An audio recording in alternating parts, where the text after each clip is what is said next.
If China owns 800 billion of US debt, which they do, then of course the United States, as the borrower, has to pay interest for the money it borrows, which means that you and I and everybody else gets to pay taxes every year that go to Washington, where they don't fund our roads or schools or hospitals. It's money that the United States government collects and sends to Beijing to pay interest on the debt, and the Chinese use to develop the Red Army. Do you understand? All of this has to happen beneath the surface, because if Americans understood what I just said, they would realize that beneath all the reality is the opposite. I call this one the importance of the BRICS. And by that I mean, of course, the new global economic powerhouse comprised of those initials, BRICS, Brazil, Russia, India, China, and South Africa. At the very end of August, they have gathered, most of them, not all, but most, in China to celebrate a meeting of the Shanghai Cooperative Organization, which includes a number of BRICS members in Asia, and also to celebrate victory over the Japanese 80 years ago at the end of World War II. But I want to talk to you about the BRICS, and I want you to understand not so much that the BRICS represent a challenge to the United States, which is what the Trump administration and the Biden administration shared as a view, but rather to get us to understand as a nation what the enormous importance of the BRICS has become. And that is as much in reaction to Biden and Trump as for reasons of their own. But I think when I'm done, in the few minutes I will take, will leave you with the impression that you ought to have, that we, you and I, are living through an historic transformation.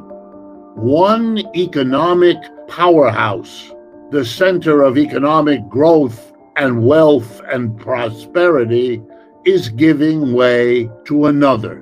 This has happened many times in European history. It has happened many times in world history. Empires arise and they evolve, and then they pass away, giving room to others. And sometimes we haven't had a dominating empire. We don't seem to need one, but we've had them for quite a while. They come and they go. BRICS is the new dominant economic powerhouse center. I'm going to show you that in a moment.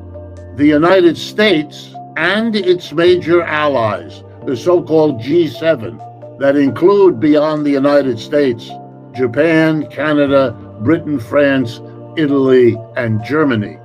They are now fading. They are not the dominant center anymore, and it is highly unlikely. I can't predict the future any more than anyone else can, but from everything I see, it's highly likely this pattern, rise of the BRICS, decline of the G7, is going to change anytime soon. So let's begin. In what sense can I speak of the dominant core economic powerhouse in the world being the BRICS today? And when I finish with the economics, I'll turn to the politics, and then I'll turn to the military. Not because the military is all that important, but it's because that's what frightens the United States and so many people when it needn't.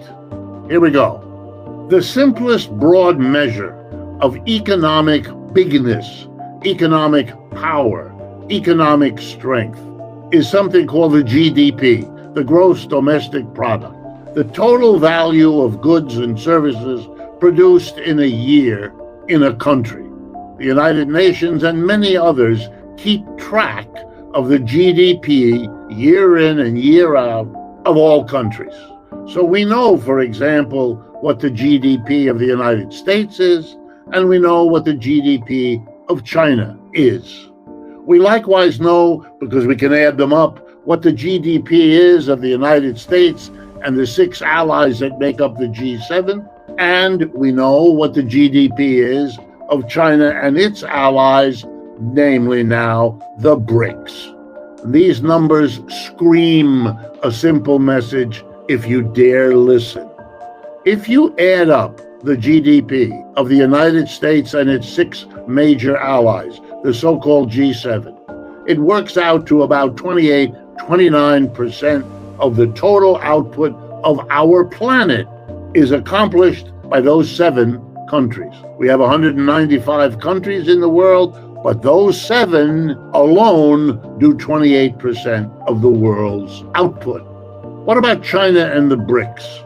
If you add them all up in the same way, they work out to be producing approximately 34 or 35% of the world's output. So please simply understand, China and the BRICS are a bigger, larger in terms of output, and therefore richer in terms of product than the G7.